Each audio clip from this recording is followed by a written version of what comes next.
Hello नमस्कार साथियों, welcome to royal study. दोस्तों आज की इस वीडियो में एसएससी एमटीएस का नेक्स्ट एनालिसिस आपके लिए लेकर आ चुके हैं और आज 9 अक्टूबर 2024 है। आज हम फर्स्ट शिफ्ट का जो एनालिसिस है ये बिल्कुल एडवांस तरीके से कवर आपको करवाने वाले हैं। इससे पहले वाले वीडियोस सभी हमने डाल दिए हैं, आप प्लेलिस्ट में जाकर चेकआउट कर सकते हैं। क्लियर है। और इस वीडियो की पीडीएफ के लिए आप टेलीग्राम एप्लीकेशन को डाउनलोड कर लीजिएगा, दोनों की लिंक आपको इस वीडियो के डिस्क्रिप्शन में मिल जाएगी, तो आप वहां से जाकर चेकआउट कर सकते हैं। और गाइज आज का ये जो वीडियो है काफ़ी ज़्यादा इंपॉर्टेंट है आपके लिए, क्योंकि आज हम जो कवर करेंगे ये जीके जीएस करंट अफेयर तो कवर करेंगे, साथ ही साथ हम आपके लिए इंग्लिश, मैथ्स और रीजनिंग इनको भी यहाँ पर इस वीडियो में बेसिकली कवर करवाने वाले हैं। और इनके आपके डेटा जो है इनका आपके लिए लेकर आए हैं। तो आप सभी से रिक्वेस्ट है कि आप जो है इंग्लिश का काफ़ी ज़्यादा डिमांड कर रहे थे सभी लोग इंग्लिश के लिए, सभी की डिमांड अब पूरी होने जा रही है। इंग्लिश का भी हम कवर करेंगे, इसके अलावा मैथ्स का भी आपको यहाँ पर देखने को मिलेगा और रीजनिंग का भी आपको देखने को मिलेगा। क्लियर है। तो इन सब्जेक्ट का भी आपको डेली बेसिस पर एनालिसिस अब मिलने वाला है। सो आप सभी से रिक्वेस्ट है कि एक लाइक और एक वीडियो को शेयर आपको जरूर से करना चाहिए। अब हम स्टार्ट करते हैं हमारे प्रश्नों से। तो पहले तो हम सबसे पहले जीके जीएस को निपटाएंगे, उसके बाद में हम इंग्लिश, मैथ्स और रीजनिंग की ओर आगे बढ़ेंगे। सो वीडियो को लाइक नहीं किया है तो जल्दी से लाइक आप कर दीजिएगा, और जिन लोगों ने चैनल को सब्सक्राइब नहीं करके रखा है सब्सक्राइब करके बेल आइकन को ऑल पर सेलेक्ट कर दीजिएगा। Guys GK GS current affair का आज का हमारा पहला प्रश्न है, अनुच्छेद 356 जो है किससे रिलेटेड है। अनुच्छेद 356 जो रिलेटेड है राज्यों में राष्ट्रपति शासन लगाने के लिए, ये आपका करेक्ट आंसर रहेगा। तो अनुच्छेद 356 भारत के संविधान का जो अनुच्छेद 356 है, भारत सरकार अधिनियम 1935 की धारा 93 पर आधारित है। और अनुच्छेद 356 के अनुसार संवैधानिक तंत्र की विफलता के आधार पर भारत के किसी भी राज्य में राष्ट्रपति शासन लगाया जा सकता है। तो यहाँ पर आपको याद रखना है, ये राष्ट्रपति जो शासन लगाया जा सकता है और ये दो प्रकार का होता है। कौन कौन सा देखिए, यदि राष्ट्रपति को राज्य के राज्यपाल से एक रिपोर्ट प्राप्त होती है या अन्यथा आश्वस्त या संतुष्ट होता है कि राज्य की स्थिति ऐसी है कि राज्य सरकार संविधान के प्रावधानों के अनुसार शासन नहीं चला सकती। और दूसरा है अनुच्छेद 356, इस अनुच्छेद के अनुसार राष्ट्रपति शासन लगाया जा सकता है यदि कोई राज्य उन मामलों पर संघ द्वारा दिए गए निर्देशों का पालन करने में विफल रहता है जिनके पास उसे अधिकार है ना। सरल शब्दों में अगर कहें तो राष्ट्रपति शासन तब होता है जब राज्य सरकार को निलंबित कर दिया जाता है और केंद्र सरकार सीधे राज्यपाल के कार्यालय केंद्रीय नियुक्त के माध्यम से राज्य का प्रशासन जो है ये करती है। तो वो राज्य बेसिकली क्या होता है, राष्ट्रपति शासन होता है। और इसे राज्यपाल या फिर राज्य आपातकाल या फिर संवैधानिक आपातकाल भी इसको कहा जाता है। तो आपको ये थोड़ी सी चीजें याद रखनी है। गाइज ये हमारी एसएससी एमटीएस की स्पेशल टेस्ट सीरीज है, सिर्फ और सिर्फ 49 रुपए में मिल रही है, लिमिटेड टाइम है। और कल तो आपने नाइट में रिकॉर्ड ही तोड़ दिया, इतना ज्यादा बम्पर सेलिंग इसकी हुई है नाइट में कि क्या बताएं। यानी कि बैक टू बैक हिट आप दे रहे थे। तो आप सभी का प्यार और सपोर्ट इतना है, तो उसके लिए आप सभी का बहुत बहुत धन्यवाद हम देना चाहेंगे, ताकि आपने इतना विश्वास करके इसको ट्रेंडिंग में लेकर आए हैं। क्लियर है। तो सिर्फ और सिर्फ 49 रुपए में मिल रही, लिमिटेड टाइम है। और जिन लोगों ने अभी तक नहीं लिए हैं, जो लोग हमसे अभी कनेक्ट हुए कुछ दिन पहले ही, तो उन सभी के लिए बेस्ट चांस है, क्योंकि काफी कम प्राइस है और इतनी कम प्राइस में ये आपको कोई भी नहीं देगा। तो आपके लिए बेस्ट ऑप्शन है, बेस्ट चांस है, क्योंकि इसमें 500 प्लस टेस्ट लेके FLTs वगैरह chapter wise sectional test current affair के सभी इसमें डला है डेटा। तो आप एक बार जरूर से जाकर चेकआउट करेगा, डेमो चेकआउट कर सकते हैं, लेटेस्ट पैटर्न पर बेस्ड है। और कोई डाउट है, कुछ क्वेरीज नंबर पर भी आप व्हाट्सअप करके जानकारी ले सकते हैं। चलिए अगला क्वेश्चन है, कब्ज को रोकने के लिए हमारे भोजन में क्या आवश्यक है। अधिक फाइबर आपका करेक्ट आंसर रहेगा। और आपको रिकॉल करवा दे, इस जीके जीएस करंट अफेयर के बाद में हम आपको इंग्लिश, मैथ्स और रीजनिंग का इस वीडियो में कवर करवाने वाले, इसलिए वीडियो को पूरा लास्ट तक आप देखिएगा। कब्ज को रोकने के लिए हमारे भोजन में क्या आवश्यक है। अधिक फाइबर, आहारी फाइबर स्वस्थ आहार का एक आवश्यक घटक है जो पाचन में सहायता करता है और कब्ज को रोकता है। तो फाइबर से भरपूर खाद्य पदार्थों में फल, सब्जियां, साबुत अनाज और फलियां ये बेसिकली इसमें शामिल होती हैं। बार्न यार्ड, बाजरा में सबसे अधिक फाइबर सामग्री है, इसके बाद अमरूद आता है, फिर केला, चावल और मक्खन का नंबर आता है। अगला क्वेश्चन है हमारा, इंटर कॉन्टिनेंटल फुटबॉल टूर्नामेंट 2023 का जो आयोजन है ये कब हुआ। देखिए इंटर कॉन्टिनेंटल फुटबॉल टूर्नामेंट जो है इससे अभी तक 3 से 4 बार आपका क्वेश्चन पूछा जा चुका है, यानी कि इसको आप अच्छे से देख लीजिएगा थोड़ा सा, क्योंकि ये जो टॉपिक है काफी ज्यादा एसएससी के द्वारा पूछे जा रहा है ना आपके एग्जाम में। तो इसको देख कर जाए।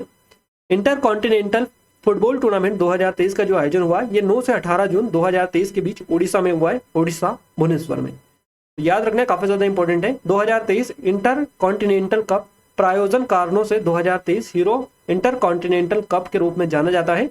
और इंटरकॉन्टिनेंटल कप का तीसरा संस्करण था। ये संस्करण भी आपसे इससे पहले पूछा गया था कि कौन सा संस्करण हुआ 2023 में, है ना, जो 9 से 18 जून 2023 के बीच भारतीय शहर भुवनेश्वर के कलिंगा जो स्टेडियम है, इसमें 4 देशों का फुटबॉल टूर्नामेंट था ये। तो क्वेश्चन आपसे ये बना था कि इंटर कॉन्टिनेंटल जो फुटबॉल टूर्नामेंट 2023 इसका आयोजन कहां पर हुआ, तो ये इसका आयोजन हुआ है ओडिशा में। ये आपसे पूछा गया एग्जाम में आज। चलिए अगला क्वेश्चन है, पेट से संबंधित बीमारी जिससे मोटापा बढ़ता है, तो मधुमेह, उच्च रक्तचाप, हृदय धमनी रोग आपका करेक्ट आंसर रहेगा। इनमें से आपको एक ऑप्शन में दिया रखा होगा। एक विकार जिसमें उदर क्षेत्र में शरीर की अत्यधिक चर्बी शामिल होती है, जिससे स्वास्थ्य समस्याओं का खतरा बढ़ जाता है। अधिक खाना खाने से होता है। उपचार का मुख्य कारण आधार जो है जीवन शैली में बदलाव जैसे आहार और व्यायाम है। वसा ऊतक को आमतौर पर शरीर में वसा ऊतक के रूप में जाना जाता है, वसा के रूप में, और ये पूरे शरीर में पाया जाता है। ये त्वचा के नीचे जबड़े के नीचे का वसा है। आंतरिक अंगों, हाथ की चर्बी के आसपास, मांसपेशियों के बीच, अस्थि मज्जा के भीतर और स्तन के ऊतकों में पाया जाता है या पाया जा सकता है। तो मोटापा जो है ये अतिरिक्त ऊर्जा सेवन को स्टोर करने के लिए वसा ऊतक की वृद्धि है। अगला क्वेश्चन है, निम्नलिखित में से कौन सा आर्टिकल अनुच्छेद संघ और राज्यों के लोक सेवा आयोग के बारे में बताता है ना। तो ये करेक्ट आंसर हो जाएगा अनुच्छेद 315। देखिए अनुच्छेद 321 जो है ये एक लोक सेवा आयोग के कार्य को बढ़ाने के लिए शक्तियों के बारे में बताता है। अनुच्छेद 320 जो है ये लोक सेवा आयोग के कार्य के बारे में बताता है। अनुच्छेद 319 इस तरह के सदस्य को छोड़ने के बाद आयोग के एक सदस्य द्वारा कार्यालय के स्वामित्व के रूप में प्रत्यादेश के बारे में बताता है। अनुच्छेद 318 जो है ये राज्यों के सदस्यों और कर्मचारियों की सेवा की शर्तों के अनुसार विनियमन करने की शक्ति के बारे में बताता है। अनुच्छेद 317 किसी लोक सेवा आयोग के सदस्य को हटाने या निलंबित करने के बारे में बताता है।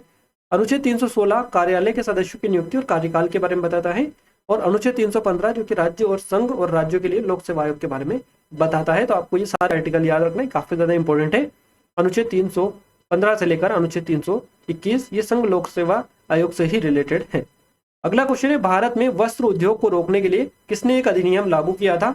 तो क्वेश्चन आपसे ये पूछा गया था आज इस शिफ्ट में कि भारत में वस्त्र उद्योग को रोकने के लिए कौन सा जो अधिनियम है ये लागू किया गया था, ना कि किसने एक अधिनियम लागू किया था, है ना। तो भारत में वस्त्र उद्योग को रोकने के लिए कौन सा अधिनियम लागू किया गया था, तो ये कैलिसो अधिनियम था। कैलिसो अधिनियम ये लागू किया गया था भारत में वस्त्र उद्योग को रोकने के लिए। और ये किसने लागू किया था, तो ब्रिटिश सरकार के द्वारा ये लागू किया गया था। कैलिसो अधिनियम 1717 में इंग्लैंड में अधिकांश सूती वस्त्रों के आयात पर प्रतिबंध लगा दिया, जिसके बाद अधिकांश सूती वस्त्रों की बिक्री पर प्रतिबंध लगा दिया गया था। यह आर्थिक संरक्षणवाद का एक रूप था जो मुख्य रूप से भारत, विशेष रूप से बंगाल में जवाब में था, जो उस समय जो विश्व सूती वस्त्र बाजारों पर हावी हुआ करता था। अगला क्वेश्चन है, भारत में नौरोज त्योहार किस धार्मिक समूह के लोग मनाते हैं, यानी कि भारत में नौरोज जो त्योहार है किस धर्म से संबंधित है, पारसी धर्म से जुड़ा हुआ है। करेक्ट आंसर रहेगा आपका। नौरोज एक त्योहार है जो फारसी नववर्ष का प्रतीक है और भारत में पारसी समुदाय के द्वारा मनाया जाता है। पारसी जरथुस्त्र धर्म के अनुयायी हैं, जिसकी जो उत्पत्ति है प्राचीन फारस आधुनिक ईरान में हुई थी। फारसी प्रवासियों द्वारा इसे भारत लाया गया था और ये जो त्योहार है आमतौर पर 21 मार्च को या उसके आसपास पड़ता है और दावत, नृत्य और उपहारों के आदान प्रदान के साथ ये मनाया जाता है। अगला क्वेश्चन आपसे पूछा गया, देखिए आमेर किले का निर्माण राजा मानसिंह द्वारा कब करवाया गया था, है ना। तो 1592 में। तो क्वेश्चन आपसे इस तरह से पूछा गया था कि आमेर किले का जो निर्माण करवाया था किसने करवाया था, ये क्वेश्चन आपसे पूछा गया था। ये करवाया था राजा मान सिंह ने, है ना। इनका नाम आप याद रखिएगा, राजा मान सिंह के द्वारा आमेर किले का निर्माण करवाया गया था 1592 में। तो आमेर किला राजस्थान में है। राजा मान सिंह द्वारा 1592 में निर्माण बनवाया गया। इसके बड़े किले की दीवारें तथा दरवाजे और तथा छोटे बिछे हुए पत्थरों से के रस्तों की श्रृंखला के लिए जाना जाता है। राजस्थान के पहाड़ी किलों के समूह के हिस्से के रूप में इसे यूनेस्को का विश्व विरासत स्थल है, ये भी इसको घोषित किया गया था।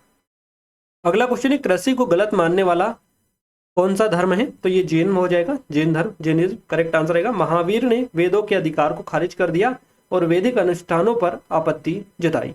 उन्होंने जीवन की एक बहुत ही पवित्र और नैतिक संहिता की वकालत की। यहाँ तक कि कृषि की प्रथा को भी पाप माना जाता है क्योंकि इससे पृथ्वी, कीड़े और जानवरों को चोट लगती है, इसीलिए जैन धर्म जो है इसमें कृषि को गलत माना जाता है। अगला क्वेश्चन है, दिल्ली की जो मोती मस्जिद है किस मुगल शासक द्वारा बनवाई गई थी? तो ये एग्जैक्ट क्वेश्चन आपका ये पूछा गया था कि आगरा में जो मोती मस्जिद है इसका निर्माण किसने करवाया था? तो शाहजहां ने करवाया था। अगर क्वेश्चन बने आपसे कि दिल्ली की मोती मस्जिद का जो निर्माण है किसने करवाया था या किस मुगल शासक के द्वारा बनवाई गई थी, तो औरंगजेब के द्वारा बनवाई गई थी दिल्ली की मोती मस्जिद 1659 से 1660 के बीच में। औरंगजेब करेक्ट आंसर आपका हो जाएगा। मोती मस्जिद सफेद संगमरमर से बनी है जो दिल्ली भारत में दीवान खास के पास लाल किले के अंदर स्थित है और इसे मुगल सम्राट औरंगजेब ने अपनी दूसरी पत्नी नवाब बाई, है ना, नवाब बाई के लिए 1659 से 1660 तक बनवाया था। आगरा की जो मोती मस्जिद है, ये क्वेश्चन आपसे पूछा गया था कि आगरा की मोती मस्जिद का निर्माण जो करवाया था किसने करवाया था? शाहजहां ने करवाया था। ये था आपका एग्जैक्ट क्वेश्चन आज का, है ना। तो शाहजहां ने आगरा के किले लाल किले में प्रसिद्ध मोती मस्जिद, लाहौर में शालीमार बाग, जामा मस्जिद आदि का निर्माण किया और उनके शासनकाल के दौरान मस्जिद का जो निर्माण है अपने चरमोत्कर्ष पर पहुंच गया था। आपको याद रखना है जहांगीर ने आगरा के पास सिकंदरा में अकबर का मकबरा बनवाया। अगला है निम्नलिखित में से किस भारतीय खिलाड़ी ने क्रिकेट विश्व कप 1983 में सर्वाधिक रन बनाए हैं, है ना। तो ये आपका कपिल देव करेक्ट आंसर रहेगा। बट ये एग्जैक्ट क्वेश्चन कुछ इस तरीके से पूछा गया था कि किस भारतीय खिलाड़ी ने क्रिकेट विश्व कप 1983 यानी 1983 का जो क्रिकेट विश्व कप हुआ था इसमें किसने 38 रन किसने बनाए थे? 38 रन, आई थिंक 38 रन यहाँ पर बात की जा रही है। तो ये 38 रन की यहाँ पर बात की जा रही है कि किसने बनाए थे? तो ये बनाए थे कृष्णमाचारी श्रीकांत के द्वारा ये बनाए गए थे। करीबन 57 बॉल पर इन्होंने बनाए थे 38 रन। तो ये क्वेश्चन में आपसे पूछा गया था कि क्रिकेट विश्व कप 1983 में जो फाइनल मैच था उसमें सर्वाधिक स्कोरर थे ये 83 रन के साथ में, तो इन्होंने ये बनाया था, स्कोर किया था। आपको याद रखना यही क्वेश्चन आपसे एग्जैक्ट बना था। तो निम्नलिखित में से किस भारतीय खिलाड़ी ने क्रिकेट विश्व कप 1983 में सर्वाधिक रन बनाए? तो ये कपिल देव ने बनाए थे ये, और ये फाइनल मैच नहीं था जिसमें कपिल देव ने इतने रन बनाए थे, है ना। और ये जो था आपसे क्वेश्चन पूछा था कृष्णमाचारी श्रीकांत वाला, जिसने 1983 में क्रिकेट विश्व कप फाइनल जो मैच था इसमें सर्वोच्च स्कोरर थे ये। तो इनका जो स्कोर है ये पूछा था 38 रन जो बनाए थे, ये आपसे पूछा था कि किसने बनाए थे। इनका नाम कृष्णमाचारी श्रीकांत है। क्लियर है? आई थिंक आपको क्लियर हो चुका होगा। कपिल देव की बात करें, कपिल देव 1983 में विश्व कप जीतने वाली भारतीय जो क्रिकेट टीम थी के कप्तान थे और उन्होंने टूर्नामेंट में कुल 303 रन बनाए हैं जो किसी भी भारतीय खिलाड़ी द्वारा सर्वाधिक रन थे टूर्नामेंट में इन्होंने बनाए थे पूरे। और ग्रुप स्टेज में जिम्बाब्वे के खिलाफ कपिल देव ने 175 नाबाद रनों की पारी विश्व कप क्रिकेट के इतिहास के सर्वश्रेष्ठ पारियों में से एक थी। कपिल देव भी टूर्नामेंट में भारत के लिए एक प्रमुख गेंदबाज थे। उन्होंने 8 मैचों में 3.71 की इकोनॉमी रेट से 12 विकेट लिए। टूर्नामेंट में कपिल देव का हर फनमोला प्रदर्शन विश्व कप 1983 में भारत की जीत में महत्वपूर्ण था। अगला क्वेश्चन, नीति आयोग की पहली जो बहुआयामी गरीबी सूचकांक MPI रिपोर्ट है, यानी कि multi dimensional poverty index MPI, इसकी रिपोर्ट के अनुसार किसकी जनसंख्या में गरीबी की जो दर है ये सबसे अधिक है? तो ये बिहार करेक्ट आंसर हो जाएगा। सबसे गरीब राज्य आपसे पूछा है कि सबसे गरीब राज्य जो है ये कौन सा है, गरीबी सूचकांक के आधार पर आपसे बताना है। मल्टी डायमेंशन जो पॉवर्टी इंडेक्स है इसके अकॉर्डिंग जो सबसे गरीब स्टेट है ये आपसे पूछा है, तो बिहार आपका हो जाएगा। ये क्वेश्चन में आपसे बना था। तो नीति आयोग की पहली बहुआयामी गरीबी सूचकांक MPI रिपोर्ट के अनुसार बिहार, झारखंड, उत्तर प्रदेश भारत के सबसे गरीब राज्यों के रूप में उभरे हैं। बिहार में गरीबी की दर है सबसे अधिक है, तो यही क्वेश्चन आपसे पूछा है कि सबसे गरीब कौन सा है, तो बिहार है, यानी 51.91%। इसके बाद झारखंड में 42.16% और उत्तर प्रदेश में आता है 37.79%। अगला क्वेश्चन आपसे पूछा गया कि भारत में जो है गेहूं का उत्पादन जो है कौन करता है सबसे ज्यादा, यानी भारत में गेहूं का सबसे उत्पादक जो है किस राज्य में होता है? तो भारत का कौन सा राज्य सबसे अधिक मात्रा में गेहूं का उत्पादन करता है? उत्तर प्रदेश करेक्ट आंसर हो जाएगा आपका। उत्तर प्रदेश भारत में शीर्ष गेहूं उत्पादक राज्यों में से एक है। ये गंगा के अत्यधिक उपजाऊ नदी घाटी पर स्थित है और राज्य में 300.101 यानी कि 010 लाख शुद्ध टन गेहूं का उत्पादन होता है। गेहूं राज्य में 96 लाख हेक्टेयर से अधिक भूमि में उगाया जाता है। मध्य प्रदेश गेहूं उत्पादन में भारत में दूसरे स्थान पर है, इसके बाद में यूपी के बाद में, है ना। उसके बाद में पंजाब तीसरे स्थान पर है और हरियाणा इसमें चौथे नंबर पर आता है। अगला क्वेश्चन है हमारा, शशि थरूर को किस समिति का अध्यक्ष बनाया गया था? इस तरह से क्वेश्चन आपका पूछा गया था। तो क्वेश्चन ये था आपका कि शशि थरूर इनको किस समिति का अध्यक्ष बनाया गया? विदेश मंत्रालय संबंधी जो समिति थी इसके अध्यक्ष इनको बनाया गया। कांग्रेस को विदेश, शिक्षा, कृषि और ग्रामीण विकास जैसे मंत्रालयों की समिति की कमान मिल गई। पूर्व विदेश मंत्री है ना, पूर्व विदेश राज्य मंत्री थे शशि थरूर, इनको विदेश मंत्रालय तो दिग्विजय सिंह का जो नाम है शिक्षा मंत्रालय से संबंधित समिति का अध्यक्ष बनाने के लिए भेजा गया था। वही पंजाब के जो पूर्व सीएम चन्नी का नाम जो है कृषि संबंधित स्थायी समिति के लिए भेजा गया। शशि थरूर की बात करें तो शशि थरूर ने कई किताबें लिखी, जिनमें से कुछ ये रही है जैसे कि Pax India, the great Indian novel और inglorious empire, what the British did to India, है ना, अंधकार काल भारत में ब्रिटिश साम्राज्य, और why I am a Hindu, मैं हिंदू क्यों हूँ, मैं हिंदू क्यों हूँ।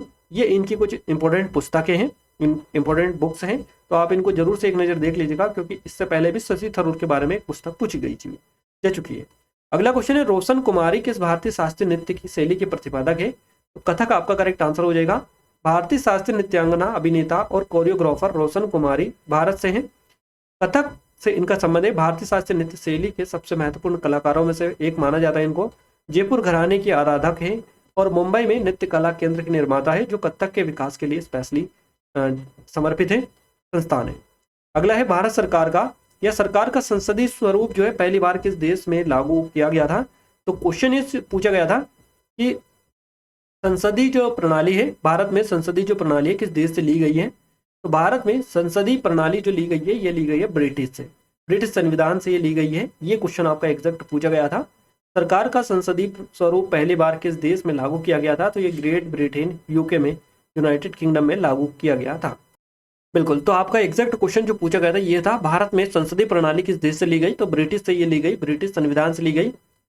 अगला है भारत, देखिए नेक्स्ट पॉइंट है, भारत में कनाडा, दक्षिण अफ्रीका, जापान, ऑस्ट्रेलिया, अमेरिका इत्यादि विभिन्न देशों के संविधानों से कई विशेषताएं ली गई। तो भारत ने ब्रिटेन से सरकार के संसदीय स्वरूप को चुना था, और संसदीय प्रणाली में सरकार उस राजनीतिक दल द्वारा बनाई जाती है जिसे संघीय चुनाव के दौरान विधायिका या संसद में सबसे अधिक सीटें मिलती है। अगला है, प्रोटीन किसके लिए आवश्यक है? तो उचित द्रव्य विनिमयन बनाए रखने हेतु जो प्रोटीन है ये आवश्यक होता है। अगला क्वेश्चन है, लॉर्ड लिटन ने शस्त्र अधिनियम कब पारित किया था? तो एग्जैक्ट क्वेश्चन ये था कि जब शस्त्र जो अधिनियम है ये पारित किया गया था, तो उस टाइम पर जो भारत के वायसराय थे ये कौन थे? एग्जैक्ट क्वेश्चन ये था, क्लियर है, याद रखना है आपको। शस्त्र जो अधिनियम है ये पारित किया गया था, उस टाइम पर भारत के जो वायसराय थे ये कौन थे? तो ये थे लॉर्ड लिटन। 1878 में ये पारित किया गया था, आपको याद रखना है। लॉर्ड लिटन ने 1878 में भारतीय शस्त्र अधिनियम पारित किया, जिसके अनुसार भारतीयों के लिए बिना लाइसेंस के हथियार रखने का आपराधिक अधिकार था। यह अधिनियम अंग्रेजों पर लागू नहीं हुआ था। लॉर्ड लिटन जो है ये 1876 से 1880 तक रहा था वायसराय। तो इसके कार्यकाल में वर्नाक्यूलर जो प्रेस एक्ट है ये हुआ था 1878 में। शस्त्र अधिनियम आया था 1878 में। दूसरा अफगान युद्ध हुआ था 78 में, 1878-80 के बीच में।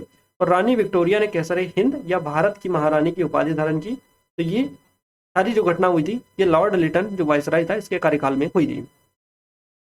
चलिए अगला क्वेश्चन है हमारा, लद्दाख में हर साल किसकी जितनी कम वर्षा होती है, या फिर हर साल देश जितनी कम वर्षा होती है? तो क्वेश्चन इस तरह से पूछा था कि लद्दाख में जो वर्षा होती है इसका स्तर किस प्रकार का है? तो लो स्तर वर्षा है, लो स्तर वर्षा है, इस तरह से ये पूछा गया था, है ना, लो स्तर वर्षा है, इस तरह से क्वेश्चन पूछा गया था। लद्दाख में हर साल 10 सेंटीमीटर जितनी कम वर्षा होती है। लद्दाख जो है वर्षा छाया क्षेत्र में है, इसलिए यहाँ मानसूनी हवाएं नहीं चलती, जिसके कारण गर्मियाँ शुष्क होती है। लेकिन जो थोड़ी बहुत वर्षा होती है वहाँ ठंड के महीनों में बर्फबारी के रूप में होती है। लद्दाख में वर्षा प्रतिवर्ष 10 सेंटीमीटर जितनी कम होती है, इसलिए ऐसा इसलिए है क्योंकि लद्दाख जो है ये हिमालय के वर्षा छाया क्षेत्र में है। अगला क्वेश्चन है आपका, the God of Small things उपन्यास किसने लिखा? तो ये लिखा अरुंधति रॉय ने। अरुंधति रॉय आपका करेक्ट आंसर रहेगा। The God of Small things भारतीय लेखिका अरुंधति रॉय द्वारा लिखित एक उपन्यास है। अरुंधति रॉय को उनका उपन्यास the God of Small things के लिए स्पेशली 1997 में फिक्शन के लिए मैन बुकर पुरस्कार के लिए सम्मानित किया गया था इस सम्मान से। और उनके उल्लेखनीय कृतियों में the God of Small Things, the Ministry of Utmost Happiness, Kashmir the case of freedom, आज़ादी, फ्रीडम, फेजिज्म फिक्शन, है ना। तो ये है आज़ादी, फ्रीडम, फेजिज्म, फिक्शन, ये सभी इनमें शामिल है। तो इनको भी आप एक नज़र देख लीजिएगा। बाकी सबसे इंपॉर्टेंट है the God of Small things, इनकी ये सबसे ज़्यादा चर्चित है। अगला क्वेश्चन है, लाफिंग गैस का रासायनिक नाम क्या है? क्वेश्चन आपसे ये पूछा गया था, हंसने वाली गैस कौन सी? Na2 आपका हो जाएगा, N2O नाइट्रस ऑक्साइड हंसाने वाली जो गैस है, हंसने वाली गैस, इसका नाम क्या है? तो ये है N2O, इसका नाम है नाइट्रस ऑक्साइड, है ना। तो ये क्वेश्चन आपसे पूछा गया था, लाफिंग गैस का रासायनिक नाम क्या है? तो ये नाइट्रस ऑक्साइड या Na2, आपका N2O हो जाएगा। तो रासायनिक रूप से नाइट्रस ऑक्साइड N2O के रूप में जाना जाने वाली लाफिंग या हंसने वाली गैस एक गैर ज्वलनशील गैस है जिसमें धातु सदृश गंध और स्वाद होता है। इसके संवेदनहारी और दर्द निवारक प्रभावों के कारण दंत चिकित्सा और सर्जरी में लाफिंग गैस का जो यूज है ये बेसिकली होता है। अगला क्वेश्चन है, नैना देवी एक भारतीय गायिका थी, उन्हें पद्मश्री से कब सम्मानित किया गया? तो एग्जैक्ट क्वेश्चन आपसे यह पूछा गया था कि नैना देवी का संबंध किससे है या किससे इनका संबंध है? तो ये भारतीय शास्त्रीय गायिका है, तो गायिका से इनका संबंध है। क्लियर है? उन्हें पद्मश्री से कब सम्मानित किया गया था? नैना देवी एक भारतीय गायिका थी, उन्हें पद्मश्री से कब सम्मानित किया गया था? 1974 में। हिंदुस्तानी शास्त्रीय संगीत की भारतीय गायिका थी ये। क्लियर है? नैना देवी की बात करें तो देखिए, नैना देवी जिनका जन्म जो है नीलिमा सेन के नाम से हुआ था, हिंदुस्तानी शास्त्रीय संगीत की एक प्रसिद्ध भारतीय गायिका थी। नैना देवी, जिन्हें नैना पीरजीत सिंह के नाम से जाना जाता है, वह रामपुर तहसवान घराने के प्रसिद्ध शास्त्रीय गायन उस्ताद मुश्ताक हुसैन खान की शिष्या थी। तो ये पूरे के पूरे क्वेश्चन 25 के 25 क्वेश्चन एग्जैक्ट आपके एग्जाम में जो पूछे गए सेम टू सेम हम आपको कवर करवा चुके हैं। हमें कुछ और भी क्वेश्चंस अदर मिले हैं जो कि हमने नीचे डाल दिए हैं। जैसे कि एक क्वेश्चन ये किसी ने बताया था, दयानंद सरस्वती ने 10 अप्रैल यानी कि आर्य समाज की जो स्थापना है ये किसने की थी, इस तरह से बताया था। तो दयानंद सरस्वती ने 10 अप्रैल 1875 को ईस्वी में मुंबई में आर्य समाज की स्थापना की थी। इसके अलावा जलियांवाला बाग जो हत्याकांड है इसके लिए जो गठित आयोग है इसका नाम क्या है? इस तरह से हंटर आयोग, जलियांवाला बाग का हंटर आयोग जो है किस लिए गठित किया गया था, इस तरह से कोई क्वेश्चन था। तो जलियांवाला बाग हत्याकांड की जांच के लिए गठित आयोग को हंटर आयोग के नाम से जाना जाता है। ये दो क्वेश्चन और थे, हमें कुछ डाउट था, हमने ये नहीं डाले थे। आई थिंक ये क्वेश्चन आपका इससे पहले मतलब इस शिफ्ट के नहीं लग रहे हैं। तो अगर आपने एग्जाम दिया था तो आपको जो भी हो क्लियर कमेंट में कमेंट करके बता सकते हैं। अब हम इस वीडियो में अभी आप बने रहेगा क्योंकि अभी आपके लिए कुछ और भी स्पेशल चीजें अभी आने वाली हैं जो कि हम आपको कवर करवाएंगे। इंग्लिश का करवाएंगे, इसके बाद में मैथ्स का, मैथ्स के बाद में आपको रीजनिंग का भी कवर करवाएंगे। तो आप इस वीडियो में लास्ट तक बने रहेगा क्योंकि इंपॉर्टेंट चीजें आपके लिए लेकर आए हैं। इस वीडियो को थोड़ा सा लेट हम लाने में हो चुके हैं आपके लिए, बट आप पेशेंस रखिएगा, सारी चीजें आपको बिल्कुल एडवांस तरीके से मिलने वाली है। क्योंकि आपको पता ही इतनी अच्छी पीडीएफ बनाने में कितना टाइम लग सकता है, आप भी इमेजिन कर सकते हैं अगर आप खुद बनाएंगे तो कितना टाइम लगेगा, है ना। उसके अलावा क्वेश्चंस को टाइपिंग करना, इंग्लिश में टाइपिंग करना, हिंदी में टाइपिंग करना, आप सभी की डिमांड रहती है, उसको पूरा करना हमारा फर्ज है।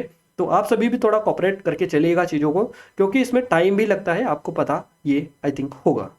चलिए देखिए, एसएससी एमटीएस की स्पेशली हमारी टेस्ट सीरीज के बारे में थोड़ा सा बता दें। ₹50 में मिल रही है, जो लोग नए हैं उनको बता दें। सिर्फ और सिर्फ उन ₹50 में, अभी तक आपने इनरोल नहीं किया तो कर लीजिएगा क्योंकि ये बेस्ट है। और कोई डाउट है, कुछ क्वेरीज है, इन नंबर पर भी कांटेक्ट कर सकते हैं। लेटेस्ट पैटर्न पर बेस्ड है सारी की सारी। ये एसएससी जीडी की है, इस पर भी काफ़ी अच्छा स्पेशल ऑफर है, लिमिटेड टाइम है, अगर आपने इनरोल नहीं किया तो कर सकते हैं। ये हमारी एमपीएसआई की भी स्पेशल टेस्ट सीरीज है। अब बात करते हैं हम इंग्लिश की। देखिए इंग्लिश में 1 वर्ड से आपके क्वेश्चंस पूछा गया है। देखिए हमें जो टॉपिक मिले हैं वो टॉपिक हम आपको एज इट इज बता रहे हैं, जो जो हमें आपको मिल पाए हैं। हो सकता है कोई और भी आपका टॉपिक पूछा गया हो, बट हमें इतने ही मिले हैं, तो हमें जो मिला है वह हम आपको बता देते हैं। 1 वर्ड से क्वेश्चन आपका पूछा गया, क्लोज टेस्ट से क्वेश्चन आपका बना है, स्पोर्टिंग यानी कि ईरर जो है, ईरर इससे क्वेश्चन बना है। 2 से 3 क्वेश्चन स्पोर्टिंग ईरर से आपके बने हैं। और आइटम प्रेसेस से आपका एक क्वेश्चन पूछा गया। एंटोनियम सिनोनियम से भी आपके क्वेश्चंस बता रहे थे कि एंटोनियम सिनोनियम क्वेश्चन आपका पूछा गया है। यहाँ पर आपको ये जो स्पेलिंग है इसमें अगर थोड़ी सी मिस्टेक रहे तो आप थोड़ा सा कॉपरेट कर लीजिएगा, क्योंकि हमने जल्दी जल्दी टाइपिंग की है तो हो सकता है थोड़ी सी इधर उधर हो जाए। बाकी हमने पूरी कोशिश की सही एग्जैक्ट हम डालें यहाँ पर, है ना। वॉइस से 2 क्वेश्चन बने, फिलर से 1 क्वेश्चन आपका बना है। इसके अलावा पीक्यूआरएस से क्वेश्चन बता रहे थे कि बने हैं। और इनकरेक्ट वाले जो कि हमने एरर वाले बता दिए, इनकरेक्ट से 3 क्वेश्चन आपका बना था। फिल इन द ब्लैंक्स वाले क्वेश्चंस आपको देखने को मिले थे इंग्लिश में। तो इंग्लिश में ये टॉपिक है, इन टॉपिक के ऊपर अच्छे से आप देख कर जाइए क्योंकि यहीं से क्वेश्चन आपके पूछे जा रहे हैं। बात करें मैथ्स में, तो मैथ्स में गाइस बता रहे थे एलजेब्रा 1 से 2 नंबर के क्वेश्चंस पूछे गए। मेंसुरेशन से 2D 3D से भी क्वेश्चंस बने हैं, 2 से 3 क्वेश्चन। सिंबल चेंज वाले जो क्वेश्चन है वो आपके 2 पूछे गए, सिंबल चेंज वाले प्लस माइनस इस तरह से, है ना, ये वाले क्वेश्चन। इसके अलावा जो परसेंटेज है इससे 2 से 3 क्वेश्चंस पूछे। प्रॉफिट एंड लॉस से 2 से 3 क्वेश्चन है आपके। SICI 1 से 2 क्वेश्चन। और आपका जो एवरेज है, एवरेज इससे 1 से 2 क्वेश्चन पूछे गए हैं। ज्योमेट्री से 1 क्वेश्चन है। DI से 3 क्वेश्चन पूछे गए हैं। नंबर सिस्टम से 1 से 2 क्वेश्चन है आपके। इसके अलावा LCM SCF से यहाँ पर 1 से 2 क्वेश्चन है, कुछ लोग क्वेश्चंस भी बता रहे थे, है ना। सिंप्लीफिकेशन से 2 क्वेश्चन है, इसके अलावा रेशियो से 1 क्वेश्चन है आपका, पाइप एंड टंकी से 1 क्वेश्चन पूछा गया, ट्रेन से 1 क्वेश्चन था, और एज वाला या आयु से रिलेटेड जो क्वेश्चन थे, एज से रिलेटेड, ये इनकी संख्या 2 थी, है ना। तो आप याद रखिएगा, ये हमने आपको सारा कवर करवा दिया। अब बात करते हैं रीजनिंग की, तो पेपर फोल्डिंग से 3 क्वेश्चंस बने हैं बैक टू बैक, सीरीज से आपके 2 से 3 क्वेश्चंस पूछे गए, वेन डायग्राम से 2 क्वेश्चन बने हैं, एनालॉजी से 2 क्वेश्चन बने, 5 से 2 क्वेश्चन पूछे गए हैं आपके, मैथमेटिकल ऑपरेशन भी आपका देखने को मिला था, कोई बता रहे थे कि नहीं आया, कोई बता रहे थे कि 1 से 2 क्वेश्चंस बने, आप देख लीजिएगा, बाकी कुछ बता रहे थे और कुछ मना भी कर रहे थे। सिलोज्म की बात करें तो सिलोज्म से 2 क्वेश्चंस आए हैं, कोडिंग डिकोडिंग से 2 से 3 क्वेश्चंस बने हैं, मिरर इमेज से 1 से 2 क्वेश्चंस बने हैं, काउंटिंग फिगर वाला 1 क्वेश्चन देखा था, इसके अलावा मिसिंग नंबर से 1 क्वेश्चन बना, फिगर सीरीज से 2 क्वेश्चन है, और वर्ड फॉर्मेशन से 1 क्वेश्चन आपका बना था। तो ये पूरा ओवरव्यू है आपके आज के पेपर का, जिसमें हमने आपको ऑल सब्जेक्ट का ऑल एनालिसिस कवर करवा दिया, पूरा का पूरा पेपर ही, कि आपके एग्जाम में किस तरह के क्वेश्चंस और किस तरह की जो चीज़ें हैं ये देखने को मिली है। तो यहाँ से आई थिंक आपको गाइस काफ़ी ज़्यादा हेल्प मिली होगी। यहाँ पर हमने आपको लिखे, इसके अलावा इंग्लिश, है ना, इंग्लिश, मैथ्स और रीजनिंग, तो ये चारों सब्जेक्ट को अच्छे से हमने एक्सप्लेन कर दिया है आपको। आई थिंक यहाँ से काफ़ी ज़्यादा हेल्प आपको मिली होगी, और आप सभी से रिक्वेस्ट है कि इस वीडियो को आप ज़्यादा से ज़्यादा लाइक करें, ज़्यादा से ज़्यादा शेयर करें, और जिन लोगों ने चैनल को सब्सक्राइब नहीं किया कर लीजिएगा। गाइस आगे नेक्स्ट शिफ्ट की जो वीडियोस है वो भी आपको जल्द देने की कोशिश करेंगे, बट उसमें थोड़ा सा टाइम लग सकता है, क्योंकि हम आपके लिए पूरी चीज़ें एज इट इज़ ला रहे हैं, तो हो सकता है थोड़ा सा टाइम इसमें लगे, तो थोड़ा सा आप वेट कर लीजिएगा, थोड़ा सा पेशेंस रखिएगा, है ना। ये SSC MTS की स्पेशल टेस्ट सीरीज है, सिर्फ 50 रुपये मिल रही, लिमिटेड टाइम है। जिन लोगों ने अभी नए जुड़े हैं, और जो लोग और जिन्होंने अभी तक नहीं लिया है, परचेस नहीं किया है, उनके लिए बेस्ट ऑप्शन है, बेस्ट चांस है कि आप जल्दी से जुड़ जाइएगा, क्योंकि काफ़ी एडवांस टेस्ट सीरीज ये है। लिंक डिस्क्रिप्शन में, कोई डाउट है, कुछ क्वेरीज, नंबर पर भी कांटेक्ट कर सकते हैं। ये SSC GD की स्पेशल टेस्ट सीरीज हमारी, ये MPSI की है, क्लियर है। और इस वीडियो की PDF के लिए आपको क्या करना है, टेलीग्राम चैनल और एप्लीकेशन को डाउनलोड कर लेना है, दोनों के लिंक आपको डिस्क्रिप्शन में मिल जाएगी, क्लियर है। तो आप जाकर ज्वाइन कर लीजिएगा, डिस्क्रिप्शन में लिंक मिलेगी, वहाँ से आपको डायरेक्टली आप यहाँ पर ज्वाइन हो सकते हैं, क्लियर है। तो मिलते हैं हमारे नेक्स्ट शिफ्ट के एनालिसिस में, तब तक के लिए जय हिंद, वंदे मातरम।